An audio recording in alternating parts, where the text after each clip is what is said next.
Assalamualaikum warahmatullahi wabarakatuh. Selamat pagi teman-teman.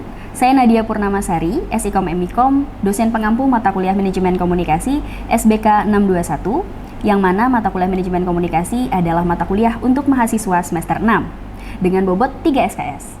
Mata kuliah ini adalah mata kuliah yang menjelaskan konsep manajemen komunikasi dalam ruang lingkup kajian manajemen komunikasi, yang mana aspek ini sangat penting dalam melakukan komunikasi efektif dan juga pengetahuan dasar tentang pengelolaan berbagai bentuk media dan teknik komunikasi.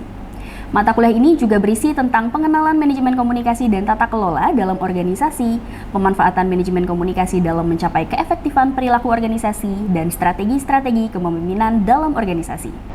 Adapun terdapat 3 CPL dalam mata kuliah manajemen komunikasi. Yang pertama adalah CPL kedua, di mana mahasiswa memiliki kemampuan mengevaluasi fenomena dan berbagai bentuk dimensi ilmu komunikasi melalui kinerja mandiri, bermutu, dan terukur sesuai kaidah ilmu komunikasi. Kemudian CPL 4 mampu menyampaikan argumen dengan menjunjung tinggi etika komunikasi sesuai dengan asas religiusitas dan perundang-undangan. Dan terakhir, CPL 5 mampu menguasai kreativitas di bidang media dan teknologi komunikasi dalam pengembangan potensi lokal. Kemudian ada 3 CPMK dalam mata kuliah manajemen komunikasi. Yang pertama, mahasiswa memiliki kemampuan mengevaluasi fenomena dalam berbagai bentuk dimensi ilmu komunikasi di instansi pemerintahan maupun swasta melalui kinerja mandiri, bermutu, dan terukur sesuai dengan kaidah ilmu komunikasi. Kemudian yang kedua, mampu menyampaikan argumen dengan menjunjung tinggi etika komunikasi di ruang lingkup organisasi, kelompok, instansi sesuai dengan asas religiusitas dan perundang-undangan. Dan yang terakhir, mahasiswa mampu menguasai kreativitas di bidang media dan teknologi komunikasi dalam komunikasi organisasi melalui pengembangan potensi lokal. Mata kuliah ini adalah mata kuliah dengan 14 kali pertemuan tatap muka dan juga 2 kali pertemuan ujian, di mana mata kuliah ini adalah mata kuliah yang memiliki materi pembelajaran dalam 11 kali pertemuan. Nah, 11 kali pertemuan ini kita akan mempelajari materi-materi tersebut, yang mana materi pertama adalah dasar karakteristik manajemen dan komunikasi, kemudian komunikasi efektif dan etika komunikasi, komunikasi dalam organisasi, gaya kepemimpinan, komunikasi korporasi, stakeholder, identity and reputations, kemudian sistem organisasi melalui struktur organisasi, manajemen konflik dan stres dalam organisasi, komunikasi efektif dalam kelompok dan iklim komunikasi, perkembangan komunikasi organisasi di lingkungan pemerintahan, swasta, dan bisnis, serta manajemen komunikasi organisasi di era digital. Dan terakhir, teman-teman akan melakukan perancangan artikel ilmiah manajemen komunikasi organisasi.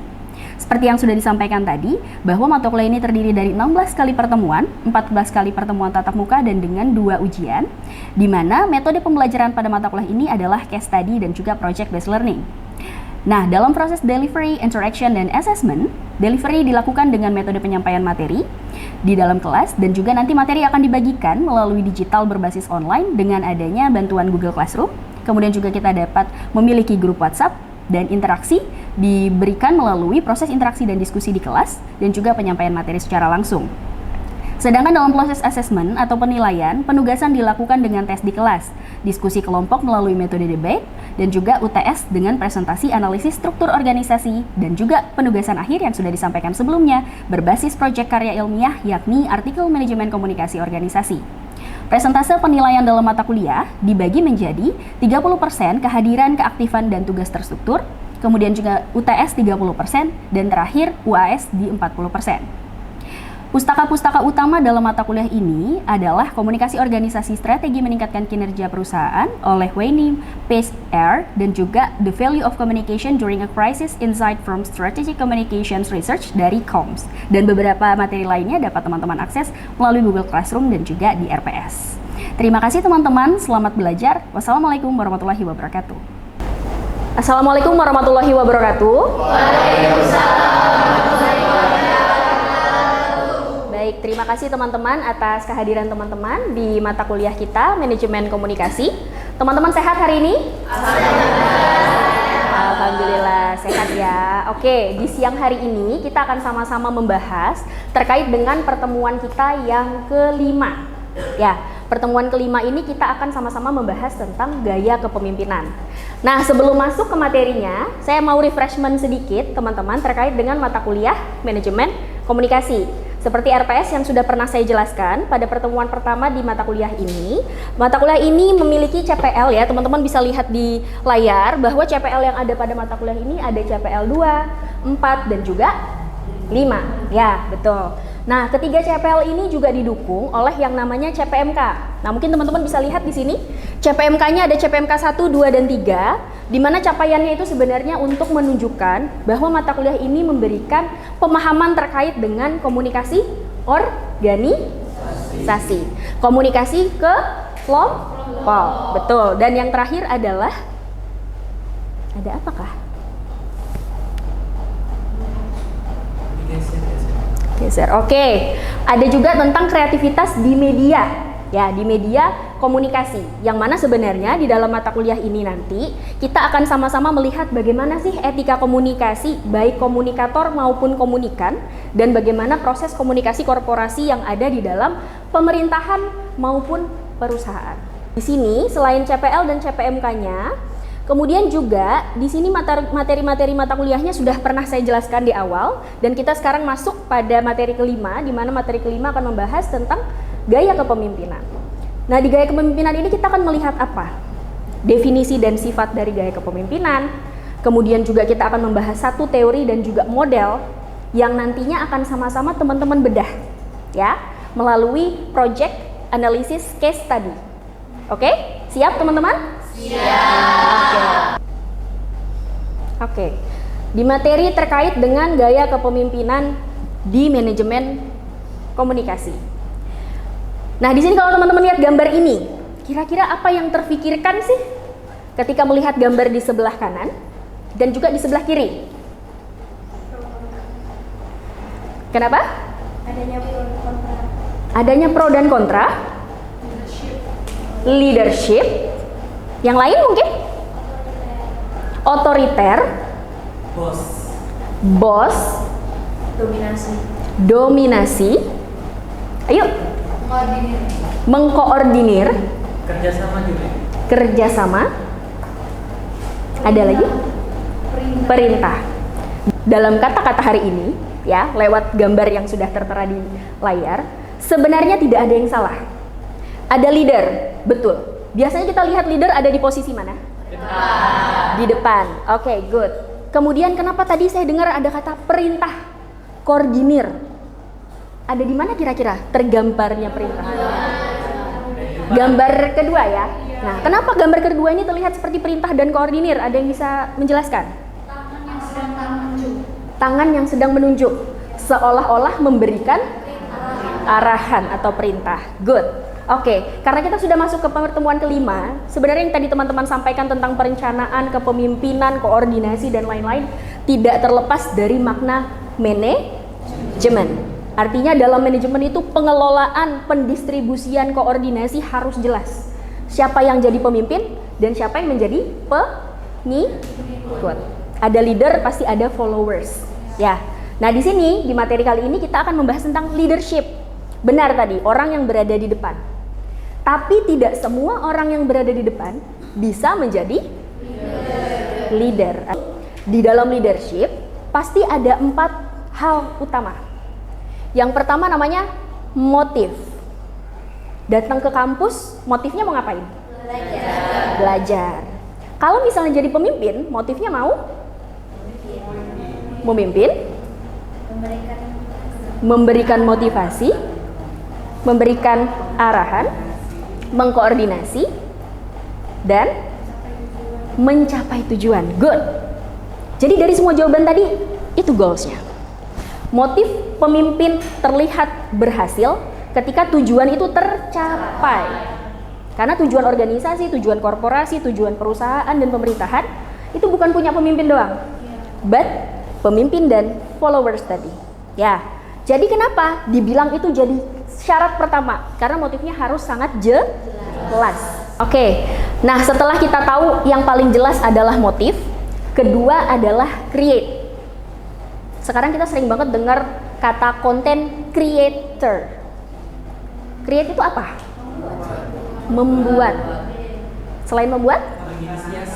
Menginisiasi. Merencanakan. Merancang. Satu kata, menciptakan.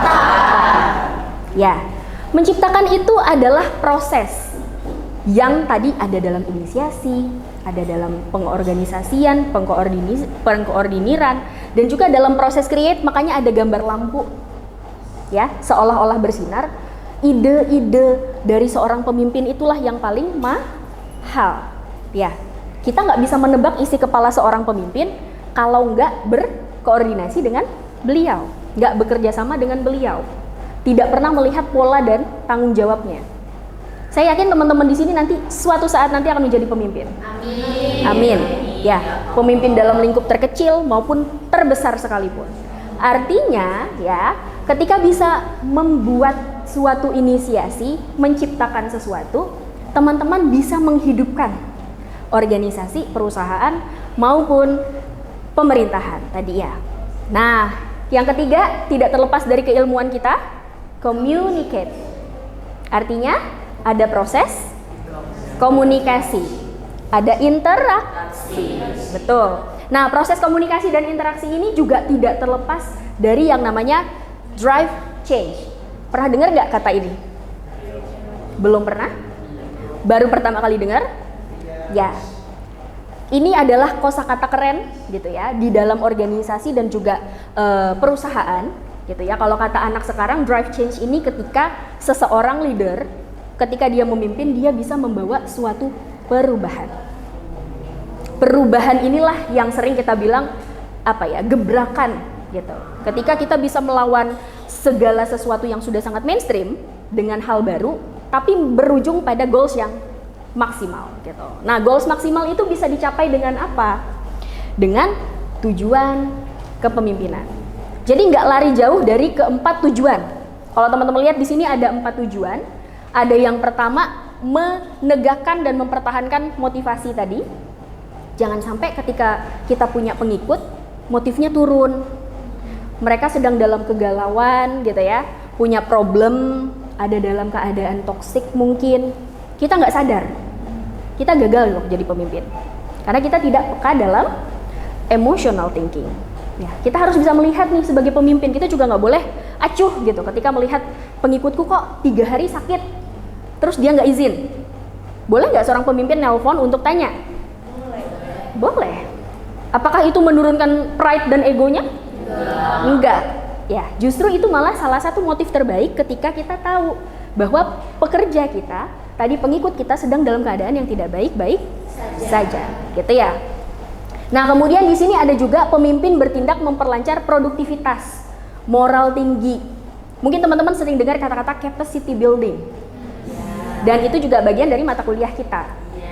Mencari pola-pola dalam kemampuan soft skill maupun hard skill. Gitu ya. Jadi ketika kita sudah mengenali tadi para pengikut kita gitu ya, terus kemudian pekerja kita harus tahu gimana caranya biar mereka tetap stay commit. Ya. Kemampuan mereka tetap ada, bahkan meningkat kompetensinya. Kan kita nggak mau nih punya pekerja 15 tahun kerja sama kita, gitu-gitu aja. Kita bahkan jadi pemimpin yang sukses ketika kita bisa jadi pemimpin dan melahirkan siapa? Pemimpin baru. Good, gitu. Jadi ketika kita bisa melahirkan pemimpin baru, artinya kesinambungan antara si pemimpin dan juga goals organisasi tercapai. Dia tidak hanya berdiri sendiri tadi. Kalau kata mbaknya ada otoriter, no. Ya, artinya dia bisa melahirkan pemimpin-pemimpin baru yang nantinya bisa meregenerasi kepemimpinan.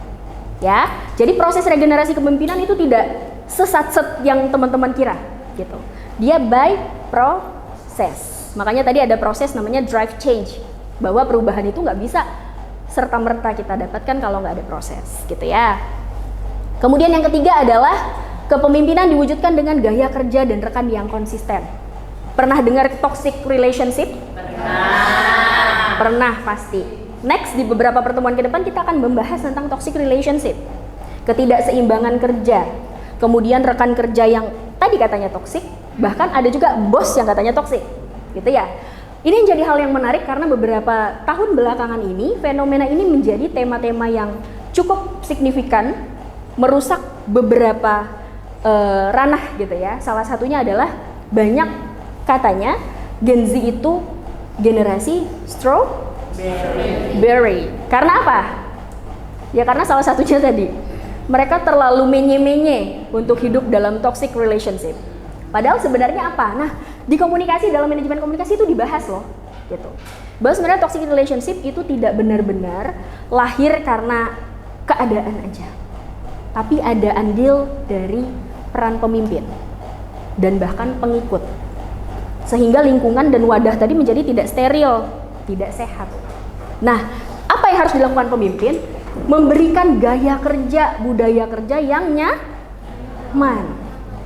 Gimana rasanya kalau kerja, kita tidur, bangun tidur, itu jadinya happy. Yes, aku kerja lagi, gitu. Susah ya? Iya. Cukup sulit, apalagi di Indonesia, gitu. Tapi itu bisa nggak terjadi? Bisa. Ketika kita melihat budaya dan gaya kerja ini konsisten untuk terus sehat tadi ya, gitu. Jadi artinya interaksi antar teman yang kita tunggu di kantor itu bukan lagi tekanan kerja, tapi kita mau sama-sama tadi berkembang dan meningkatkan kompetensi diri, gitu. Nah, yang terakhir ada kepemimpinan yang ditunjukkan melalui bahasa dan tindakan. Jadi kalau kita dengar pemimpin, kadang ada hal-hal yang agak nggak enak gitu. Ketika kita tadi ada kata perintah. Perintah itu kan seolah-olah wajib hukumnya, gitu. Siapapun yang diperintah harus melakukan, gitu ya. Artinya perintah ini bersifat otoriter tadi sangat mungkin. Padahal sebenarnya perintah itu tidak selalu wajib dilakukan. Boleh nggak pengikut atau bawahan tadi memberikan aspirasinya? Boleh sekali, gitu ya. Jadi kepemimpinan ditunjukkan melalui bahasa dan tindakan yang sinkron. Misalnya teman-teman boleh datang di jam 7 sampai dengan jam 5 sore ketika kerja, istirahat di jam sekian sampai jam sekian, dan kita lakukan briefing jam sekian sampai jam sekian. Itu adalah standar operasional kerja yang harus sama-sama dipahami, gitu. Jadi teman-teman kalau misalnya ngerasa, oh ini udah nggak jam kerja nih, saya nggak mau kerja, bisa nggak? Bisa, but we need to communicate. Kita perlu mengkomunikasikan itu. Bapak mohon maaf, ini udah masuk jam istirahat, boleh nggak kami pergi? Bapak maaf, 2 jam lagi kita rapat, bisa nggak pekerjaan ini kita selesaikan? Misalnya, ya pasti sebenarnya bisa. Nah, masuk ke dalam teori. Jadi tidak terlepas karena teman-teman sekarang sudah masuk di semester 6, artinya next teman-teman harus menghadapi kenyataan untuk menghadapi tugas akhir, gitu ya. Salah satu teori yang mau saya jelaskan ini mungkin mensupport tema-tema dan bidang-bidang yang mungkin nanti teman-teman tertarik untuk meneliti di dalamnya. Ini ada teori gaya kepemimpinan situasional yang diungkapkan oleh Hersey and Blanchard, gitu ya. Teori ini itu sebenarnya mau menjelaskan tentang apa sih, gitu.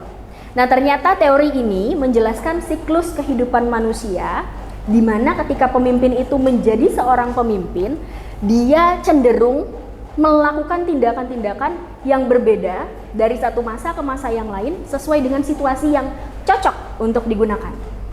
Nah, ternyata ini juga teori yang melalui trial and error, sama dengan asal muasal adanya ilmu manajemen. Ilmu manajemen gak akan terlepas dari adanya proses trial and error itu.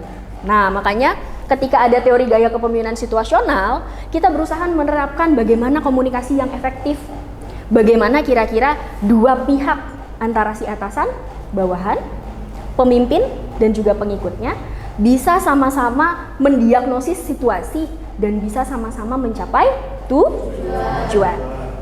Oke. Nah, di sini ada 3 hal. 3 hal utama yang mendasari teori gaya kepemimpinan situasional. Yang pertama, jumlah petunjuk dan pengarahan yang diberikan oleh pimpinan. Ada di sini yang kalau di rumah dikasih tahu orang tua, belum selesai orang tuanya ngomong, kita udah iya, gitu. Belum selesai nih perintahnya orang tua, nah nanti iya siap, gitu. Nah nanti oke, gitu. Nah laksanakan, gitu ya. Biasanya kita ketika nyaris disuruh atau mau dapat perintah, kita pasti sudah tertekan duluan dengan perintah itu. Benar atau tidak? Ya. Iya. Kenapa kira-kira kita tertekan dengan perintah? Ada yang mau menjawab? Kenapa kira-kira kita kadang tertekan dengan perintah? Ini masih di skup paling kecil, kepemimpinan ibu di rumah. Kenapa? Berdosa kalau kita menolak. Jadi kalau misalnya dikasih perintah kita harus siap gerak, gitu ya. Itu bukan ibu negara, tapi seolah-olah punya negara, gitu ya. Karena ketika kita sudah mendapat jumlah petunjuk dan pengarahan dalam gaya kepemimpinan situasional, artinya kita punya tugas yang nantinya membantu pencapaian tujuan. Kalau kita nggak siap, kira-kira tujuannya tercapai nggak? Enggak. So, itulah yang membuat kita tertekan dan takut. Padahal kalau dari awal kita di brief dengan jelas, kamu tugasnya A, B, C, D, kamu tugasnya A, B, C, D, itu untuk menjelaskan job desk dan tidak melampaui tupoksi. Sebenarnya mau ngomongin itu.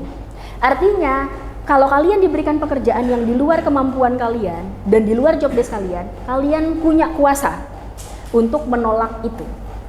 Karena kalian sudah dijelaskan oleh pemimpin mana yang menjadi bahan untuk dikerjakan dan mana tanggung jawab kalian yang perlu diselesaikan gitu. Yang kedua, dukungan sosio-emosional yang diberikan pemimpin. Tadi sudah sempat saya singgung di awal. Pemimpin boleh perhatian ke pengikutnya?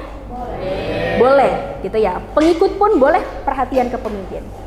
Artinya kalau pemimpin kita ini mungkin ada hal-hal yang perlu dikoreksi, boleh diberikan saran, boleh sekali kita ini masuk gitu ya, untuk memberikan catatan-catatan tertentu kepada pemimpin. Lewat cara apa? Komunikasi dalam forum. Jadi misalnya ya, ada rapat gitu. Kita masuk gitu ya, memberikan interupsi. Itu sangat boleh. Tapi kita juga harus tahu yang namanya konteks. Konteks inilah yang kadang disalahgunakan. Kita juga nggak bisa sedar-dedor itu ya, mengkoreksi pemimpin seolah-olah kita yang paling tahu segalanya. Begitupun pemimpin. Pemimpin juga kalau mau memberikan masukan, memberikan saran dan kritik, juga mungkin bisa one to one person.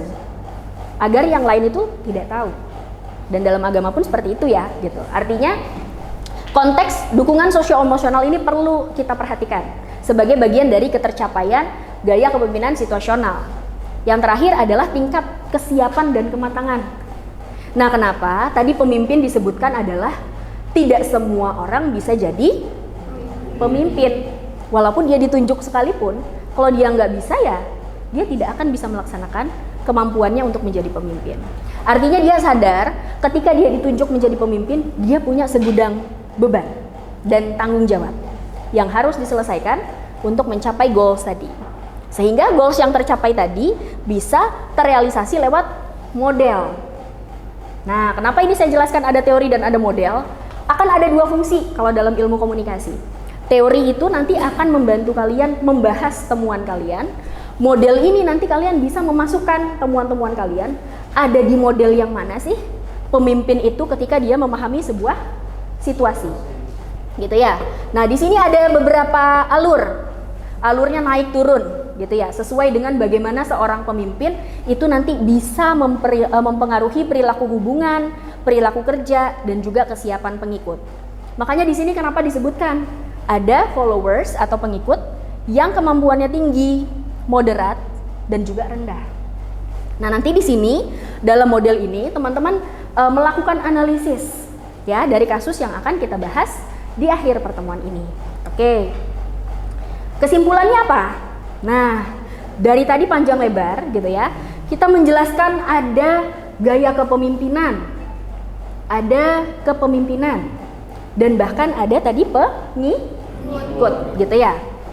Nah, di sini sebenarnya kesimpulannya bahwa keempat gaya kepemimpinan di atas tidak ada yang lebih baik dan buruk. Namanya juga kepemimpinan situasional. Dia dipakai ketika situasinya tepat.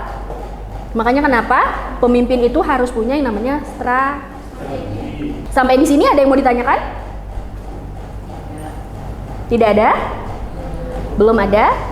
Oke. Nah, teman-teman bisa explore materi dari pertemuan kita kali ini di beberapa buku yang sudah saya sampaikan juga pada RPS. Ada di buku Komunikasi Organisasi, kemudian Corporate Communications, dan juga Manajemen Komunikasi Digital Terkini.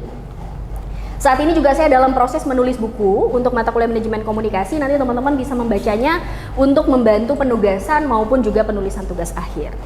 Nah, kita masuk ke penugasan ya teman-teman gitu. Pasti sangat excited dengan tugas ya. Good. Oke. Sangat excited. Oke. Ada yang tahu sosok beliau-beliau ini? Tahu. Siapakah beliau-beliau ini? Oke, Presiden dan Wakil Presiden Indonesia.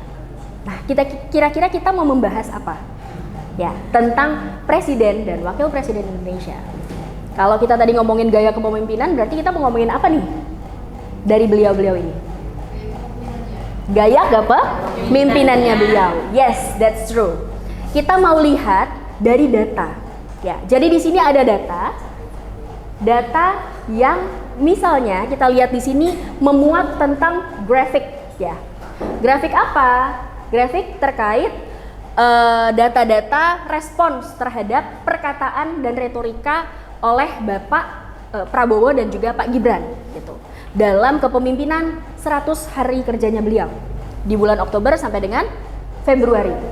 Nah, kira-kira dari data ini gitu ya, konteks responsnya terhadap kedua belah pihak itu seperti apa sih? Ternyata nada-nada dari responsnya itu kebanyakan nada-nada yang negatif. Contoh mungkin teman-teman bisa throwback ke beberapa bulan lalu terkait salah satu pidato yang menyebutkan bahwa kok bisa ada Indonesia gelap? Yang merasa gelap ini siapa? Masyarakat? Atau siapa? Ya. Nah, di sini protes terhadap Indonesia gelap dilihat bahwa presiden mungkin tidak serta-merta memahami fenomena yang ada di lapangan dan juga mungkin adanya keterlibatan terlalu banyak orang ya terhadap konteks-konteks tertentu yang mungkin mau menyelesaikan sebuah kasus. Akhirnya distribusi bahasan-bahasan di media sosial menjadi sangat liar. Dan ketika keliaran bahasa-bahasa itu muncul, dua kepemimpinan ini sangat terdampak gitu ya. Nah, teman-teman kira-kira bisa menganalisis apa dari data ini? Dan juga nanti teman-teman boleh menambah data-data dari sumber lain. Nah, jadi kita akan memuat dua kelompok minggu depan gitu ya. Dengan tema debat keempat kita, yaitu gaya kepemimpinan Prabowo Subianto dan Gibran Rakabuming dalam merancang dan menyukseskan program kerja 100 hari plus. Kenapa? Karena udah lewat gitu ya. Artinya kita akan melihat what happened dalam 3 bulan pertama dan apa yang terjadi sekarang. Apakah fluktuatif tadi seperti grafik? Apakah program kerjanya makin bagus dan maksimal? Atau ternyata sesuatu terjadi di sana?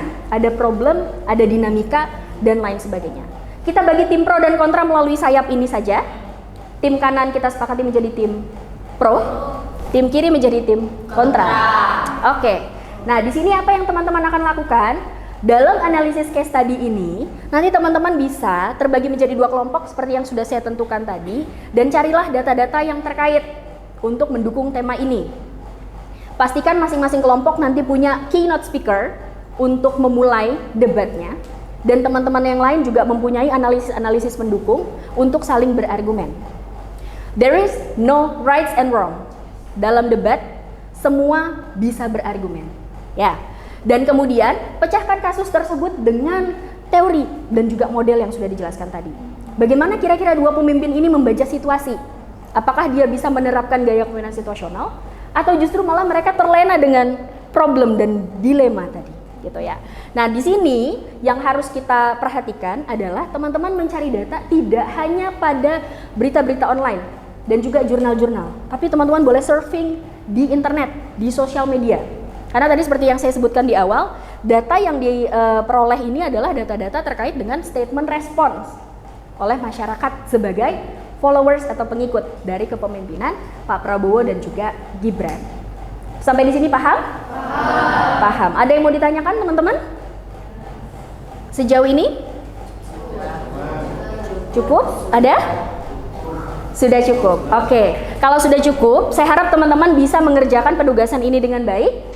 Minggu depan kita tunggu proses debat dari teman-teman dan insya Allah akan saya bantu sebagai moderator ya. Teman-teman siapkan statement dan argumen-argumen yang paling bagus dan menarik dan juga jangan lupa sertakan sumber-sumber terpercaya. Oke? Kalau sudah dirasa cukup, terima kasih atas kehadiran teman-teman pada mata kuliah manajemen komunikasi di pertemuan kita yang kelima ini. Kita ketemu lagi di minggu depan di pertemuan ke-6. Saya tutup. Wassalamualaikum warahmatullahi wabarakatuh.